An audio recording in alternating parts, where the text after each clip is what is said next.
Hello, and welcome to the Residential Home Authority. Sorry. Okay, if you hate that, I'll never do it again. But we're still new. We're trying things out. So let's see how we feel about that intro. I'm Vanessa, and this is my dad. And I'm Don. And we are going to be discussing something pretty serious today. It's going Yes. to be an opinion heavy episode. I think there'll be some facts for you, a lot of hard hitting opinions. Tell me what you told me before we jumped on this call, because it shocked me. 85% of home buyers work with the first real estate agent they meet. How crazy is that? Shock, gasp, horror, disgust. Dare I say disgust? Don't do that. Silly goose. Tricks are for kids. Don't do that, okay?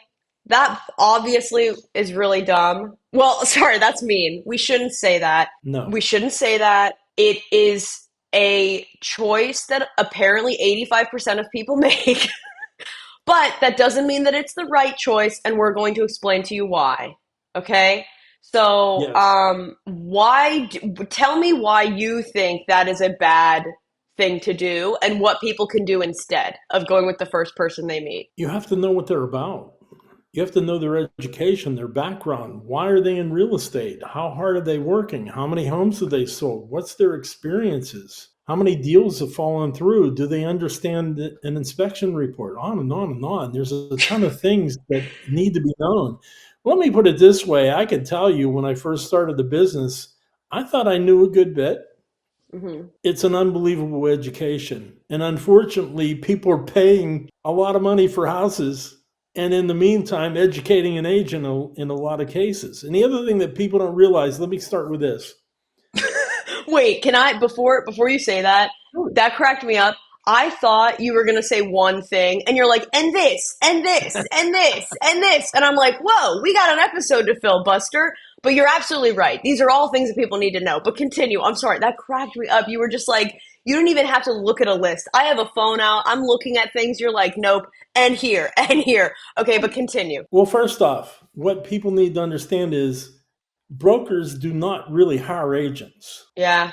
An agent is licensed by the state, and in order to practice, they have to go sign with a broker. And a lot of Hmm. times, those decisions of signing with the broker are for various reasons. But a realtor can be part time, or a realtor can be full time, or a realtor can be no time. I shouldn't say Yeah. that. But the No. bottom line is this is a business. This is a profession. And the more you know and the more experience you have, the better off you are. And the reality is, there's a lot of agents, and especially agents like myself who have been around a long time, who really believe that a new agent shouldn't even be selling real estate right away. They should be in a mentor program. Here's the thing, since you're not an employee and you're an independent contractor, you're not required to go to company meetings. The company can't require you to go to training. They can't require you to do basically anything except follow the code of ethics. So imagine getting a realtor who is part-time, who just got their license, and now you're going to work with them.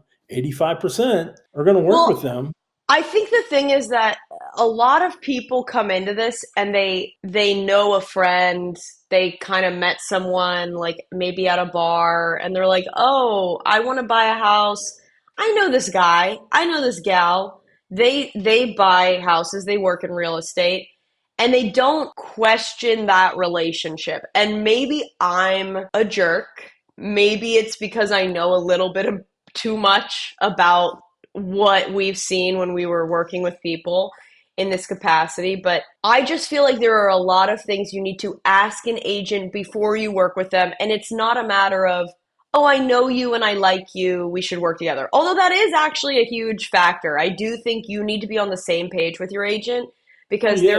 there were a ton of people where, maybe they were I don't know, like a young couple or something or whatever. Like someone's buying a house, but their agent's like, but remember that John Mulaney bit where he was talking about in one of his specials where he's like, his agent kept on going, "This is the baby's room, the baby's room," and he's like, "I don't want kids.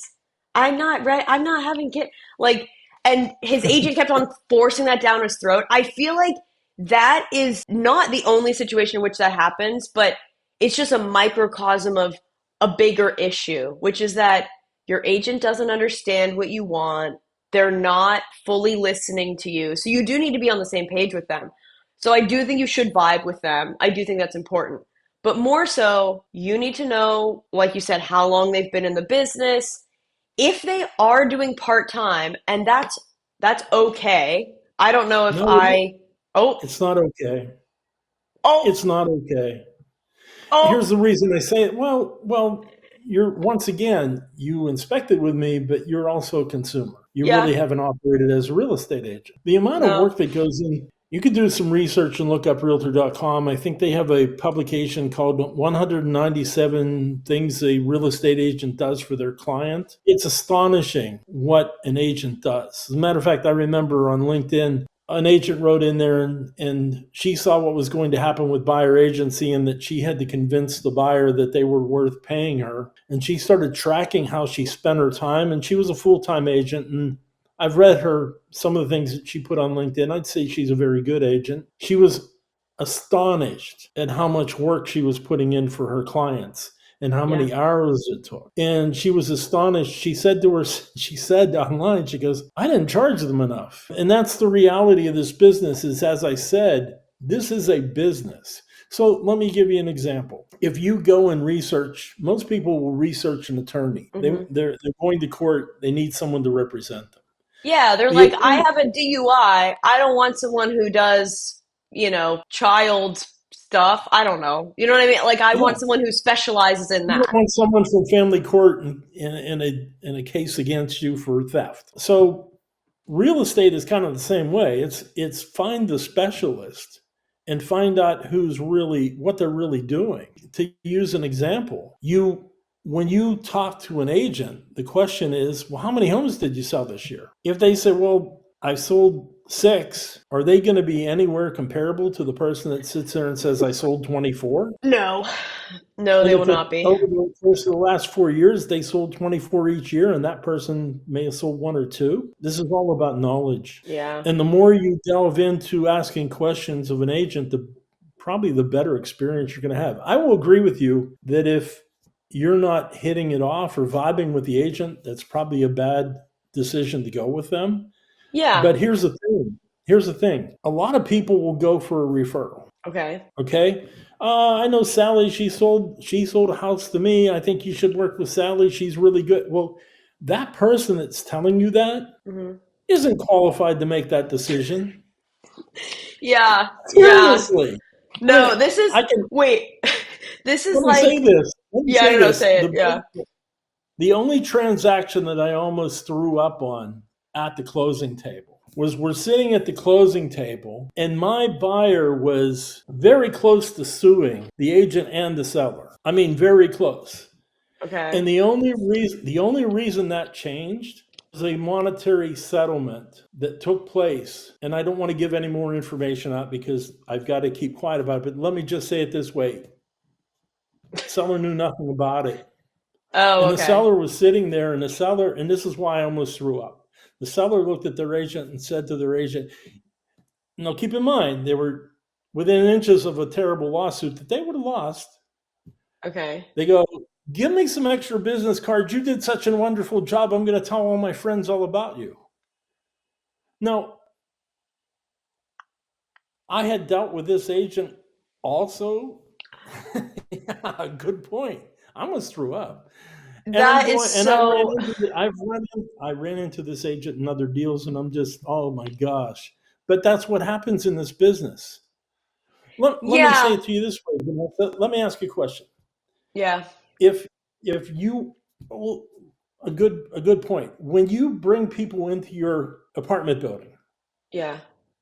do you do research on them Do you mean new people financially? who, oh, yeah, yeah. You mean like people who live in the building? Yes, they fill out an application, all that.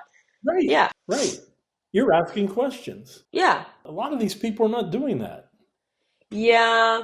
Well, I think the thing is that a lot of people just trust that the classes. I think that they think it's like maybe a college program that takes a few years or something, and it's really not. I mean, it was kind of like, hey, if you want to be, you want to get rich quick, you got to start selling real estate. You got to call your friends and family, make a list of everyone you know, and you got to reach out to them and say, "Are you interested in an investment opportunity?" And I'm like, "What?" Like, this is not your. No one is learning anything about the business when they're actually going through the process of the classes. You're not learning what it's going to be like. I No, think the classes. First of not at all, all. the classes don't necessarily prepare you for the test, and the test has nothing to do with the business. It's like every part of it kind of feels like you're in three separate universes. And I don't know why that is. Neither of us are the ones who came up with these questions or are the people who are making these baselines, but this is not the marker that you should go by. Like, oh, they're a real estate agent or a realtor. Isn't being like a realtor like a trademark thing? I don't think it's like A are real there estate a, extra requirements? a real estate agent is somebody who has achieved the requirements to receive a license to sell real estate in a state. A Okay. realtor is somebody that belongs to the National Association of Realtors, Okay. actually pays to belong, Okay. and they're to follow an extremely important code of ethics, Okay. which is an excellent. So realtors do have like a higher baseline because if Yeah, they don't follow the code of ethics, then they're not in the club anymore. good way to put that. Okay. Well, okay, so that's actually good to know because I feel like that's something I hear people say the term realtor pretty interchangeably with agent, and I think that that's a misconception. But getting back to things that I would care about with an agent, I agree with you that if you're full time, it was a little bit painful because I know people who do real estate part time, and I do think they can learn. Like, I also don't want to be discouraging to people who are starting in the business because we need to have like people who are going through it to work with you. Like, eventually, hate to say it, all of the older generation of people are going to be gone. Like, we do need to have new people in the business. But I think if you're not really investing in learning every aspect of the business, you're not going to be able to help your clients as much. So if I were buying a house, I would for sure want someone who is full time, who's been doing it a while. And also, I hate to say it, I would want a shark. I think I would want them to not be a jerk and me to hate them. Maybe I don't want them to be a jerk to me. But I also have a very high tolerance of going, okay, well, that personality type, you'll probably be able to get me something under ask. Let me put it this way. I don't think I would hire the person who would be described as like, oh, they're like a kindergarten teacher. Like, I wouldn't want that. I want someone who's gonna basically like Patrick Swayze Roadhouse rip out someone's throat. You know what I mean? But also, I realize I have a bit of an intense personality type. So I get that not everybody likes that. But I think something I would ask is like, how many offers do your buyers typically put in before they get the house?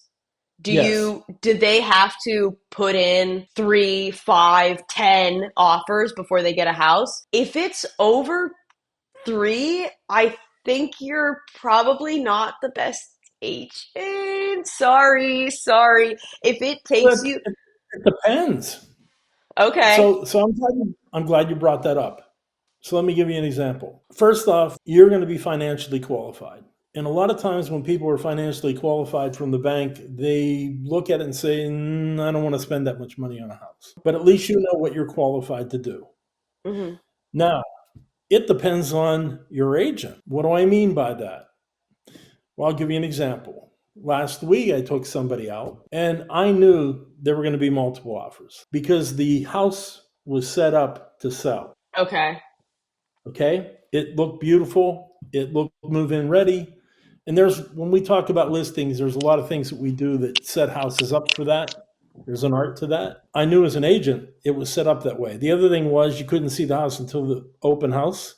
hmm, So needless to say, there were already a lot of people there when I arrived with my buyer. But here's the They're bottom really line. trying to drum up. They're really trying to like build press and like get Right. people in there. Yeah. Okay. Right. But here's the bottom line. It depends on how you view the house and what your agent has to say to you. So let me give you an example. I know, having been inspecting, and we were present at times when agents took people through houses, Hmm. and sort of like what you said, well, isn't this a beautiful kitchen, or isn't this a great place for the baby? Yeah. Um, that's not the conversation that I held. I walk through the house with the customer. I let them take it in. While they're taking it in, I'm taking it in. But my viewpoint, I'm not going to live there. I need to advise them. So what did I see? Well, I saw a furnace that was had 2 years left in its lifespan. I saw a hot water tank that was beyond its lifespan. I saw an air conditioner that was ready to be replaced. I saw a roof that was near its end. I saw a deck that had been there for quite a while, and although it wasn't real bad, I already knew that it had a limited time and it was very big. So it'd be very expensive to replace. So what did I look at? Well, at the end of the showing, the customer said to me, well, I know this is going to be a multiple offer and I like the house, so I'm going to make an offer. And I said, that's fine. You can offer whatever you want. We'll guide you as best we can. Just let me tell you this, when you get your home inspection, if you total up the amount of what this is going to cost you, you're at $30,000 to replace all this stuff in less than 5 years. So Yeah. keep that in consideration. Now, this person went ahead and made an offer. It was over list. They did not get the house, one of the few times that we didn't win the house. Yeah. But they didn't win the house because the other party matched them in price but waived the home inspection. Well, we already talked about how much we hate that. Yeah, we're not going to get into that, but I'm just telling you that just because Sometimes, what I'm saying is sometimes there are other factors. a measurement of the agent, and you just heard me. So a measurement of the agent. If you're saying to me, well, how many homes have fallen through? I'm going to say, okay, let's talk about that. The reality is sometimes they fall through because I'm sitting there telling you how much it's going to cost you if you buy it beyond what you're paying for. And I get that, but that's kind of a little bit different than what I mean. What I mean is like you gave a bunch of reasons why it would be a good idea for them to go in with their eyes open, just like not weary, but just, hey, these are things I need to consider. And they still chose to do that. What I'm saying is, I'm sure that there are agents who the people want the house. I'm not talking about how much, although it is important how much you know, and that is another factor. But I'm saying this agent didn't give them those reasons. They just went, okay, we like they have one client that put in 5 offers for houses before they got one. That kind of makes me think that that agent doesn't necessarily know how to play the game, do the system, like No doubt. how it's like to me, if I want the house, I'm not, this sounds kind of temper tantrumy, but like I really want to work with someone who 8 times out of 10 is going to get it done. And I don't want it to be like I heard about people where during the pandemic they were putting in offers on 10 houses. And all I could think was when you had buyers that didn't happen. Like I'm not trying to be dramatic, but like you rarely had people who put in offers on more than one house without getting it. Like that was Right. it's so shocking to me when people have I've been working with this agent and we just keep on offering and we're just not getting it. And I'm like, your agent sounds like they don't know what they're doing. It Well, sounds like, let me tell you a little bit more about this story. And if there's agents listening to this, which I hope there is, they're going to learn something from this. And I probably shouldn't give away a secret, but I'm going to. okay, well, My offer, or that offer for this buyer, would have been accepted okay, because the comment was this: Mr. or Mrs. Agent, it would be wise for you to accept an offer that has a home inspection. We're going to set a limit as to what we're going to come back and have a problem with, and it's going to be at $5,000. We're not there to nickel and dime you. We know it's not a new home. We're going to run into some things. But we still want the home inspection, and your seller should want it. The seller, although they signed disclosure forms, really probably doesn't understand their house real well. A home inspection will protect them. yeah, It'll protect them. Well, the agent's fine with that. Here's why they didn't do it. Because not only did we ask for a home inspection, we asked for a sewer line inspection. Now, Oh, now here's the thing about a sewer line inspection. If there's a problem, you may as well start at $8,000 and go up. And yeah. you're talking about probably not being able to sell the home right then because they're going to be digging up the road and the yard and everything else to correct that. No, here's the thing, that house was built 20 years ago. So what's the likelihood of there being a disconnect, but not a problem in the house? Is it pretty high? It's not real high, but it's there. Do I want to risk $8,000 or more as a buyer? And Okay. then I've got my yard torn up? So that's fair. So what you're saying is if you're an agent, you're a buyer's agent, you want to lower your stats of how many offers you're putting in. And to be honest, you don't want to be working with someone where you're putting in 10 offers. Like realistically, if you're an agent, Absolutely not. you want to be kind of like, we figured you out, we got this done for you, on to the next one. You know, you want people to be happy and settled and in their place. You don't want to be working with someone for forever. You're basically saying, let's think outside of the box. Let's not just go, well, here are the things that I can offer you and this is my offer and here's what. No, you're saying, okay, the other people who are coming to the table, they're going to offer you this, they're going to offer you this. This is what we're going to do. And honestly, I think what you're talking about is riz. I think what you're talking about is fabulousness. It's that aura. I feel like I feel like so many agents, especially, well, I don't want to keep on crapping on new agents, but especially newer agents, they don't understand all the ins and Wait a outs. second. Wait a second. You've got older agents that don't understand this stuff. Okay, Look, yeah, no, I know. you've got agents who have been in this business a long time and will just hand the inspection report to the client and say, "Here, let me know what you think." That's really I mean, crazy I mean, town. think about the scenario we just talked about. My client knew what was a lot of what was wrong with the house, but the only thing I didn't talk about, which I couldn't, was I didn't go in the house and run a bunch of water. But Yeah. plumbing problems are going to be limited. Hmm. Usually you can see them. That's number one. Number two, that agent on the other side, a lot depends on you as an agent. So that other agent on the other side knows that having been a master inspector, if we have an inspection on the house and things come back, I can explain that to my client. Yeah. They're not going to walk from the house with an inspection. That is the next thing that I want to talk about as that is a requirement of an agent that I would work with. I can't believe I didn't think about it until now. I want someone who can adjust my expectations and make me understand things because Definitely. it upsets me to no end when people and I think that we used to have this motto when we were inspecting, and it really holds true because I think a lot of people come in and they're wringing their hands and they're super nervous about everything that's going on, and to be honest, they are kind of that is. I would rather err on the side of caution because the flip side of that is people being like, I don't care, I'll fix it myself. Which, if I had to choose between hand wringing person and I don't care. I would definitely choose the worrisome one. We used to say everything in the house is fixable. It's just a matter of what you're comfortable with. Like we would go Yes. into things and you could literally look at a house that, to be honest, like you and I would be like, tear down, this is terrible.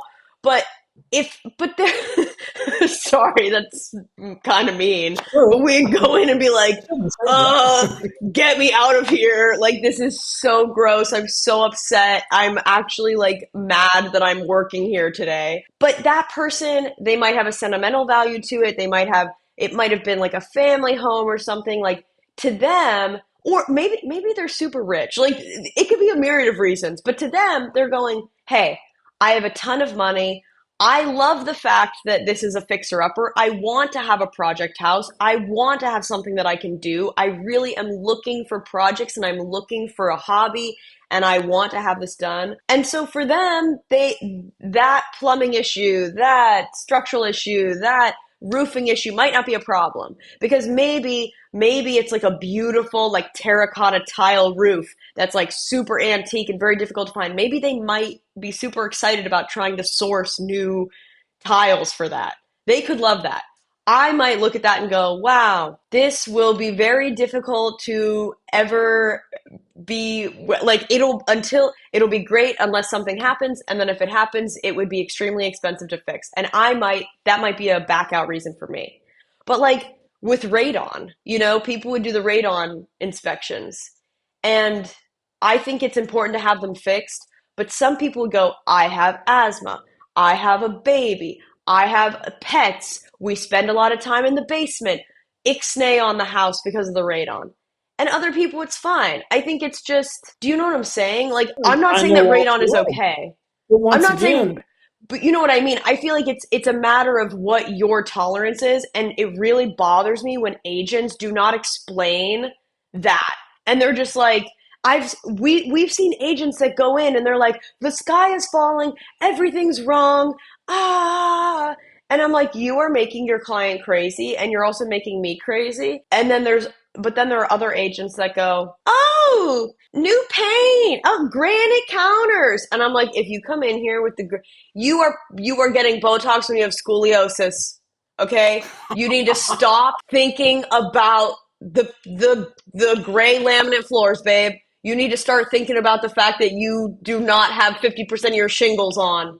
Like, get it together. Like, I think that there is such a happy medium of explaining to people while not fear mongering, while also like explaining that some things are important and they should address them, but it's not the end of the world that they have to address it, you know? well, let me say this. If you're looking at more than three homes or you put offers into more than three homes, unless there's some really strong reasons, that's a failed model. I mean, I just laugh whenever I just heard an agent say the other day who put an offer in on a house that we had listed. Oh yeah, I've been working with them for the last 2 years. They finally decided this may be the house for them. I'm like, 2 years? You didn't sit down and have a consultation with them before you started? I mean, well, I see you shuddering. You're right. No, well, let's go back to what we were talking about when it comes to interviewing an agent. Yeah. You should know if they're full or part time. You should know their success rate. You should know, do they evaluate the appraisal or the inspection? How do they, who do they inspect with? Give you another example. This was shocking to me in a way. Going back into real estate from being an inspector, one of our first houses that we listed and sold, we get the inspection report back. And what the inspector wrote could have been a major problem, but the problem didn't exist. He was Okay. totally wrong. And so Wait, what do you mean? contacted them. Do you remember like what the Good issue example. was? There was a detached garage, had a leaning wall. I knew the Okay. wall was leaning because there wasn't any gutter. Back to the gutters from our first episode. There was no gutter. So the water Okay. kept hitting the side of the wall and eventually erosion moved it. So it was leaning. So I talked to the seller about it and I said, we know that it's going to need to be fixed, but let's see what the buyer offers and let's see what they request. Mm-hmm. So the inspector wrote up that the place needed a French drain, which you don't need a French drain for a garage. The only thing it needed was gutters and to fix the wall. Well, a French drain, I mean, there wasn't even a reason for it. So here's the bottom line of the story. Mm-hmm. The agent referred the inspector. Okay. The agent says, when we raised the objection, and this is an agent who sells a lot of homes, said, I use this guy all the time. I'm very happy with him. I don't understand what the problem is. And I said, well, the problem is that remedy doesn't do anything and it should never even be done. Yeah, that's So, just the diagnosis was correct, but the fix was wrong. So you're not like if you right. don't understand why that's incorrect, then you shouldn't be inspecting.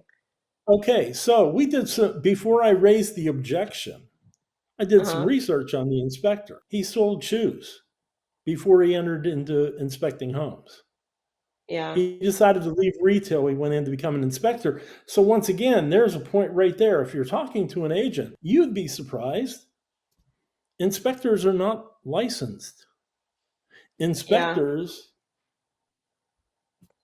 get insurance. They're supposed to do 100 inspections with oversight from another inspector. I don't know whether that happens. But the bottom line is We call them chuck in the truck. Don't mean to Okay. upset any chucks out there, but they grab we a ladder, they grab their truck, and they drive out and they do this. And we should it's definitely shocking. spend an episode talking about inspectors because I think Oh, that we're going that to is do a a lot of thing. episodes We about will. inspections And because I think we you, always will talk about inspections, but the thing is like if you're an agent who doesn't understand when you're looking at a report and you don't understand the difference between uh, someone who's been doing this a long time or someone who's throwing together a report that's really empty, then you're not a good agent. Sorry. back to the questions. Hmm. What other questions might you ask? I like to put you on the spot. Oh, well, I have a list. I have a list. Oh, you do. Yeah, it's a list provided by the internet. No, just kidding. That would be terrible. Um, Google. It Google, Google's yeah. it.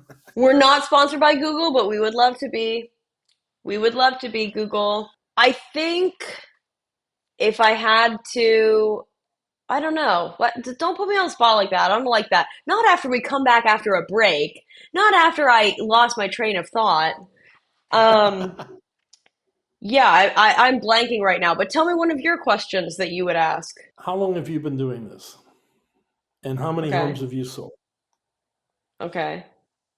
An agent that is active in the business should be averaging minimum of 1.5 homes sold a year. Wait. No, no, no. One and a half homes sold. That's not I'm in a sorry, year. per month. I apologize, Okay. per month. Okay. I was So like, what's that put what? us? About 18 homes. Okay. That'll at least give them the experience of negotiating and going through inspections, and then you deep dive beyond that. But that should be your a little bit of a baseline there. Once again, to go back, if you're going to employ somebody, you're going to sit down, you're going to look at their resume, and you're going to ask questions. Your agent should have a resume. Your agent should have something where you can base your questions on. Mm-hmm. That's number one. But you did bring up a great point. How many fall throughs did you have, and why? Mm-hmm. And maybe another question is, when I do have my home inspected, who do you recommend? Yeah. I think Do some what research on that person. That'll tell you a lot about the agent. It's not hard to look up realtors what I would or living honestly look inspectors. for in an agent is someone who has a game plan. Because I think a lot of people, from what I've heard from my friends' experience, is they go in, they talk to someone, and that person is like, what area? Um, what area are you looking in? How many bedrooms? And like those are important questions, so I don't want to completely downplay them because obviously you're not going to get a one bedroom, little cottage if you need a lot more space. So I think that that's relevant. But I think that a lot of people get caught up in like, what are you looking for? Like I think I think it's kind of broad questions. I would want an agent when I sit down to talk to them about purchasing a house. They're going to tell me what their process is. And if they don't have one, red flag. Um, Oh, definitely. if they don't have like a procedure that they follow with everybody on a baseline level, then you're going to be wasting a lot of time going back and forth. I want someone who's going to explain to me how things are going to go. So, a good example is okay. If we're talking about the Pittsburgh market, and I feel like this will be applicable everywhere, but we'll just use Pittsburgh neighborhoods because that's what you and I are familiar with.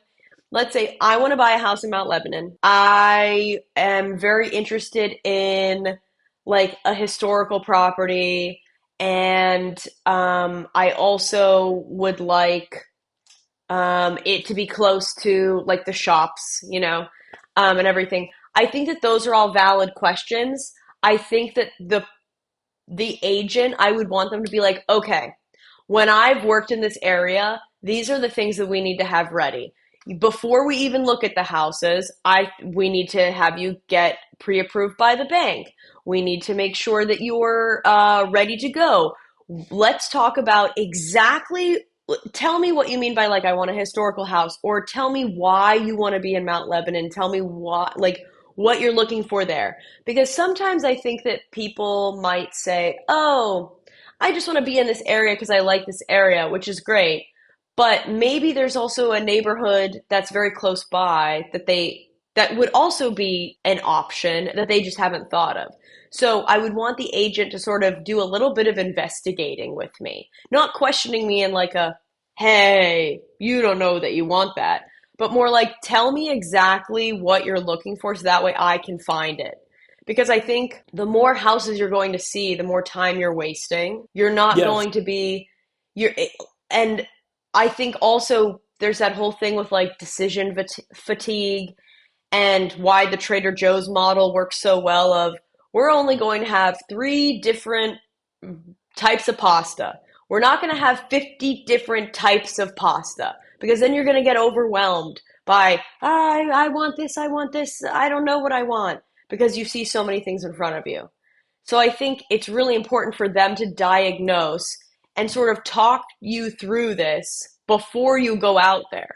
And I don't actually know all of the things that you need to do before you start looking for a house. But I think it's really important that the agent know everything that you would need to have ready, what will happen when you go in the house, talking you through going through the house. Like something I see all the time that really bothers me is when people are touring, they're they'll be walking through and their agent will be like, "You love this, don't you?" And the buyer's like, "I love it. I love it. It's so great. I love everything about this." And I'm like, "Zip, zip the lips. Shush, shush, shush." I hate to be weird and super Black Mirror-y, but people definitely put stuff in their house to listen to you when you're doing tours. Like, I think that Oh, that yeah. is and if you go in there and you're like, this is the most beautiful house I've ever seen, I'm in love, I would do anything for this house, they are going to use and abuse that. And the sellers are absolutely going to take advantage of the fact that you really want it. And I Well, think, if you're doing no, that, say you what you're want gonna say. coached right. Yeah, like I want the agent to sort of be like, okay, we're going into the ring. I want to be Rocky, and I want my agent to be like Mick, and they're behind me, and they're rubbing the shoulders, and they're giving me the ice pack, and they're like, okay, this is what we're doing. This is how we're gonna act. This is how you're gonna go in there, and I'm gonna help you. And then at the last minute, you're like, oh no, I've seen some stuff. Cut me, Mick, cut me. They're like, I got you, and then they go in and they handle the rest. Like, I kind of don't want someone who's going to be like, I don't know. How do we figure this part out? That would really be a bummer to me. I kind of want someone who's going to explain it to me. If your Yeah. agent can't on a baseline level explain what's going on, then you should never work with them. Well, I can speak for how we work. The question when I meet somebody is, am I going to onboard you? Do I want to work with you? Oh, It's not, my attitude isn't, hey, I'm happy you're here. You're a warm body and you're going to buy a house. So let's go look. My question is, can I actually satisfy you? So that's yes, valid. you want an agent who's going to ask a heck of a lot of questions. And likewise, you should be asking a lot of questions. So one of the most important factors we touched on, or you touched on, is can you afford the house? What's your price range? So who have you talked to from a lender standpoint? So since this is educational for people, one of the things I want to know is have you met with a lender? And if you've met with a lender, is it a lender that makes sense? What do I mean by that? Well, if I'm making an offer and I'm in multiple offers, there are certain banks that agents that do a lot of business know will close the deal. There are other Okay. banks that agents know they may never get to the closing table because of the bank. That's kind of crazy. I didn't know Yeah, that. I kind of step yeah. out before the money aspect comes in, so this is definitely your Well, area of expertise. give you an example. Well, Sandy and Mike, their offer came in and it's from an online banker. Josephine and Dan's offer came in, it's actually $1,000 less, but I'm telling my seller, I know that bank, I know that loan rep, I know that deal is going to close.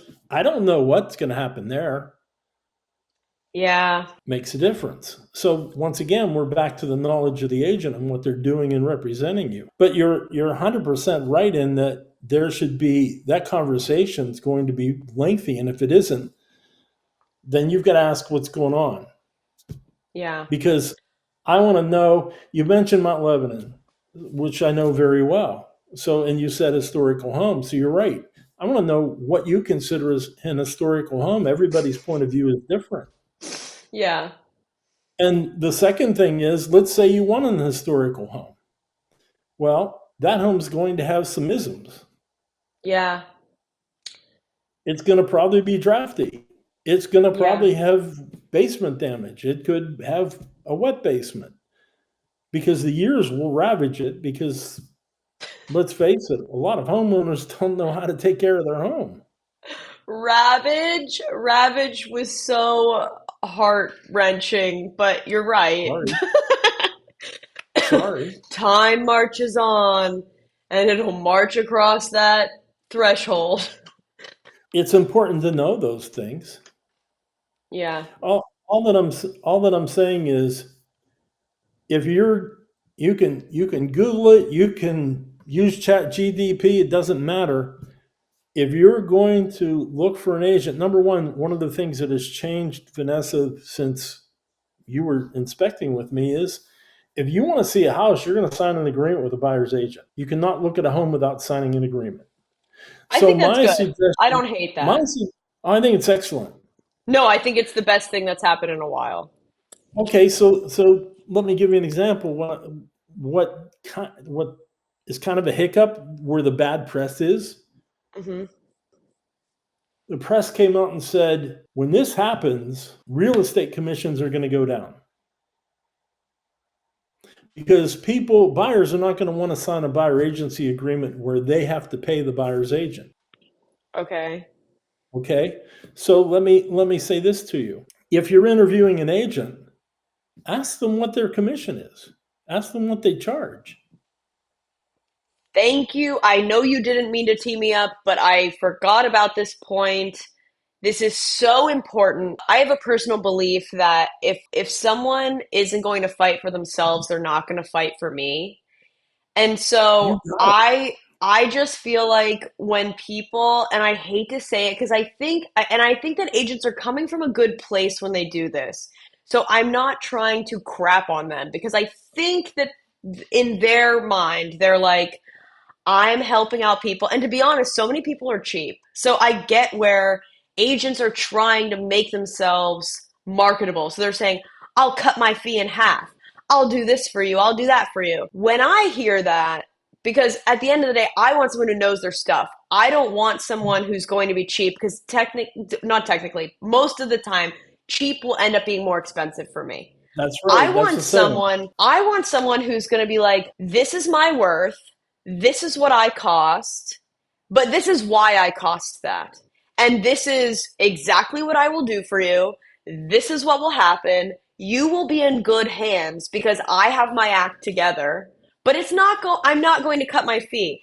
And here's my thought on that. I would rather see someone fight for what they're worth than not because I will respect them. It's almost like a like an arm wrestling match.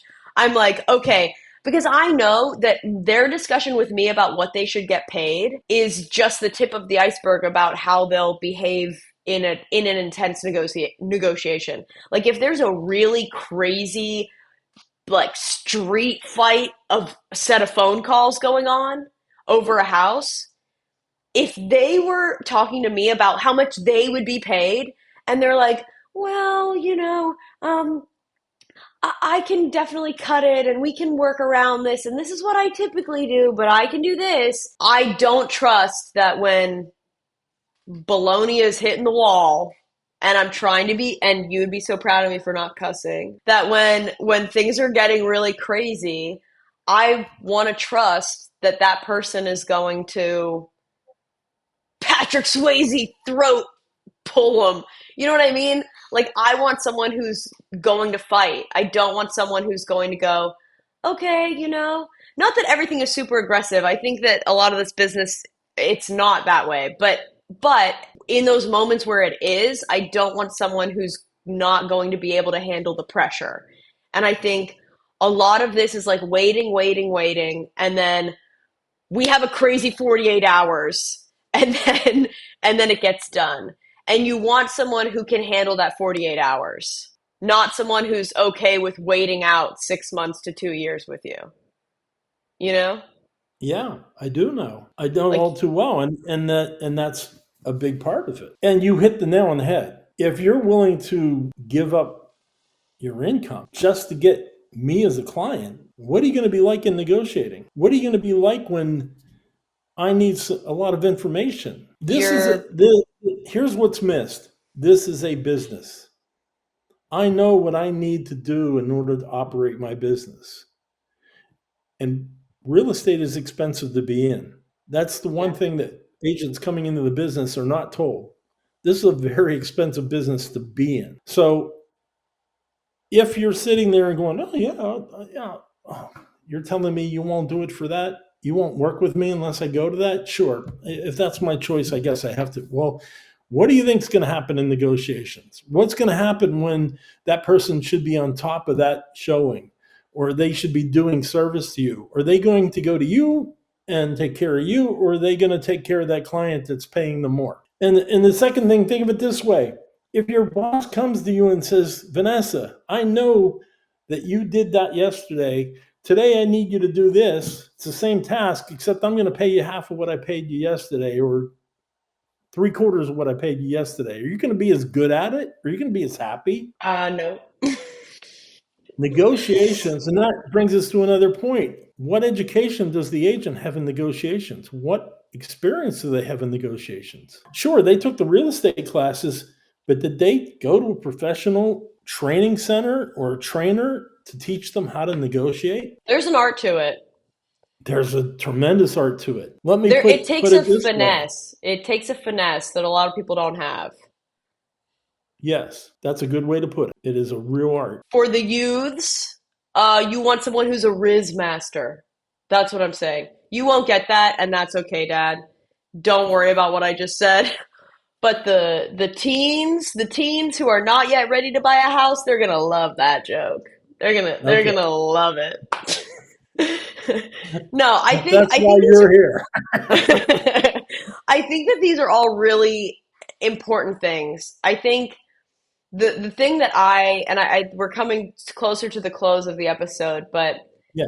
something that, and I think we can talk more about what we would ask agents, but something that doesn't get asked enough, but it has to do with this, is would you represent me if you also represented the seller? Oh, I love And that one. I think people's answer to this question tells you a lot. Yes. And my personal opinion is that I would never want to be working with an agent. Like if I'm buying, I would never want the agent to also be representing the seller. And some people, they might argue the opposite of that because they think, oh, well, they would know all the stuff. I personally think that no one can go to bat for you if they are also representing the other person.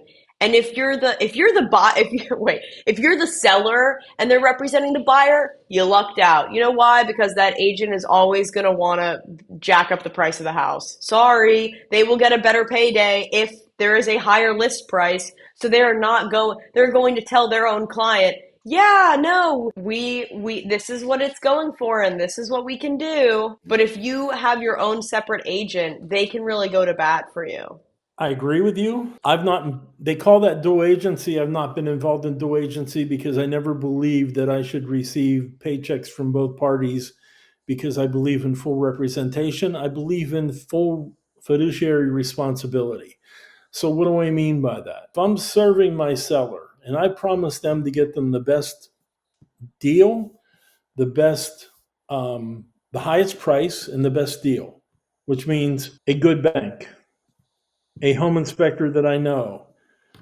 I don't control that, but I'm asking the agent for that information. I'm bringing that back because The mistake here is it's not always money. I remember a transaction just recently where the buyer came in and offered $10,000 more than any other buyer, and they were turned down. And the Why? reason they were turned down is in the research, we found out that that person had walked from 4 other homes. So you have to question the seriousness of it. We also did some investigating on the bank, and they weren't really reputable from a closing standpoint.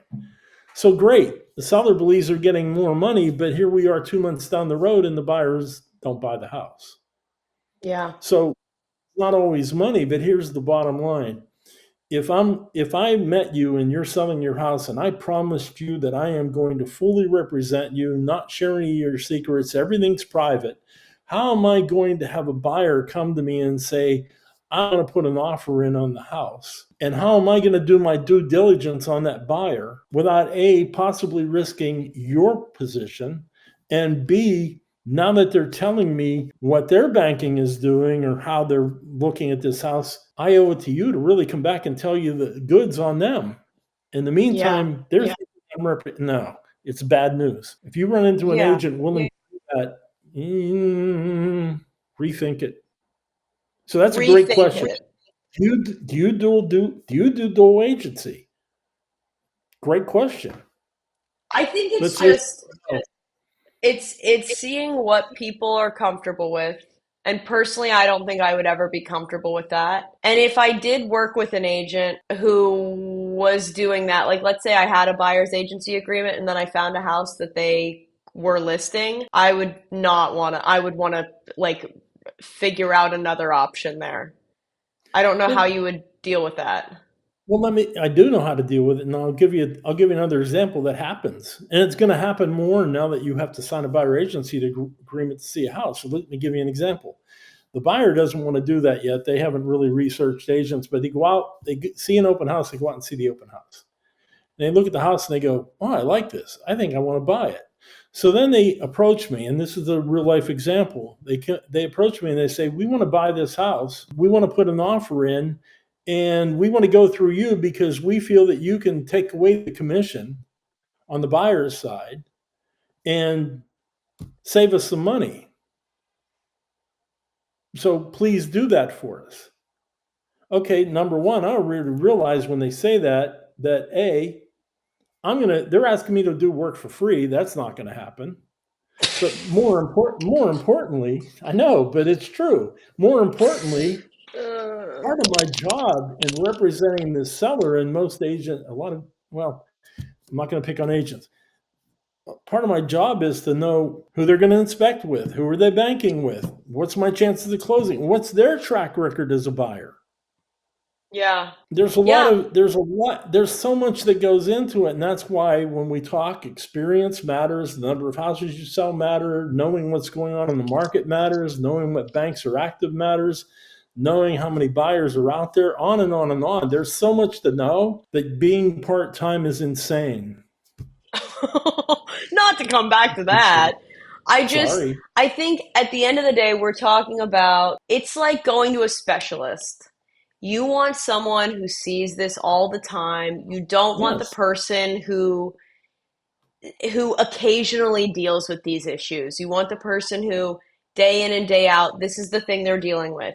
If you're trying to buy something of a specific, like a very specific house type or a very specific, you know, location, or you have really particular goals in mind, you should find someone who does that all the time. You shouldn't Right. be looking at a generalized practitioner. You should find the person who is the absolute expert in that. And it's okay. And I think that's the biggest thing I want to tell people is like, it's okay to say no. It's okay to interview agents. It's okay. They are supposed to be presenting why they are important. Not, it's not supposed to be like, well, I know you, you're hired. You really need to get to the bottom of it. And I think a lot of people have this social anxiety about it. But it's okay to say no to people, and as an agent, it's okay to have rejection. Like it's sales. You know what I mean? You're not going to close everything. So I think it's really important that you need to know, and if you're an agent and buyers are asking you these questions and you don't have answers, it makes you better. You have to think about, what can I do to make myself the agent that people want to work with? I think the more that people Yes. know this, the better the industry will become. And I think there's a huge, to be honest, there's this like joke that you can just go online and buy a house now and whatever. And I think that sucks because it cuts out people. And I do think people at the end of the day are the important aspect of this business. I do think it's important to have someone on your side. And as much as we rib on agents, I would rather have somebody than nobody. But still, I really think that the more that the consumer understands that they have the power here, they can ask questions. They can, don't assume that you know everything, but you can advocate for yourself and you can find someone who will advocate for you.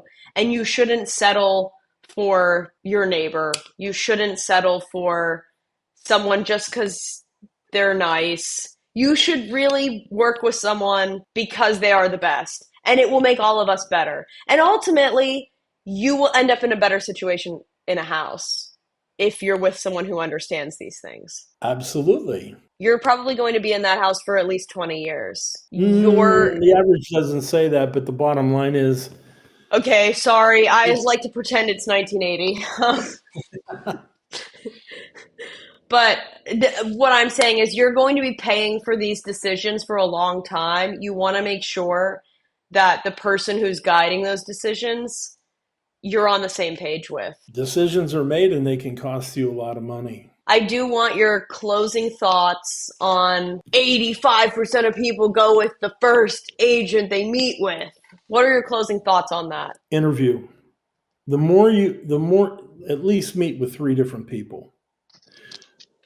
You want to listen to their styles. You want to listen to what they ask. You want to ask questions. You want to have a list of questions to ask. And you can find them online. They're out there. We You provided a can bunch in this also, podcast. pardon me. Yeah, we threw a We bunch of them out. provided a bunch in this episode. Yes. But let me say this. One of the things that I want to make clear is there's nothing wrong with a new agent. And if I'm a new agent, I'm going to tell you how I would attack this. I would go join a team, and that team would relegate me to certain things. For instance, they could have me go show a house. That's a good start. They could have me in a meeting with a buyer so I can hear what is being asked or what needs to be said. I can learn a lot from that. But to go out there on your own, to just walk in and with your license and the broker says, well, go out and affect your sphere of influence, you're doing yourself a disservice, but you're really doing the client a disservice. I And think there's a way to do that. I mean, look at me. I've been at this for over 30 years. If I have a buyer that says, after we looked at the house and I give them all the information that I know about it, and they say, I want to move forward and make an offer, I have somebody else on our team negotiate because they are really good at it. And I don't and mind you giving that up. Even though I used to think I was really good at it, this person is actually really good at it. well you what you like to do is, and I think it's really a unique thing, is you like to delegate. And I think it's really important when you find an agent that you work with someone who does not assume that they know everything all of the time and they are the best at everything. The best people in general, aside from agents, are ones who can recognize when they have a great strength and recognize when they have other people who are better at something. There is no one on earth that I would want to go through a house with besides you. That's And kind of I you. and I think that everyone on your team knows that. And that's why you tour with people, because you are looking, it's almost like you're thinking in 3D. You know what I mean? Like, you're thinking people are playing checkers, you're playing chess. You're doing like some crazy Harry Potter, like magic looking through walls in your brain. You're seeing things that other people don't see because of all of your years of expertise. And I think when people are looking at agents, they are thinking baseline, do we get along? Baseline, do they know the area? And I think there's so much more to it. And I think Oh, there's so much more to there's it. there's so much there's so much more to this business, and I think it's at the end of the day, it's really important to work with people, and I love working with people.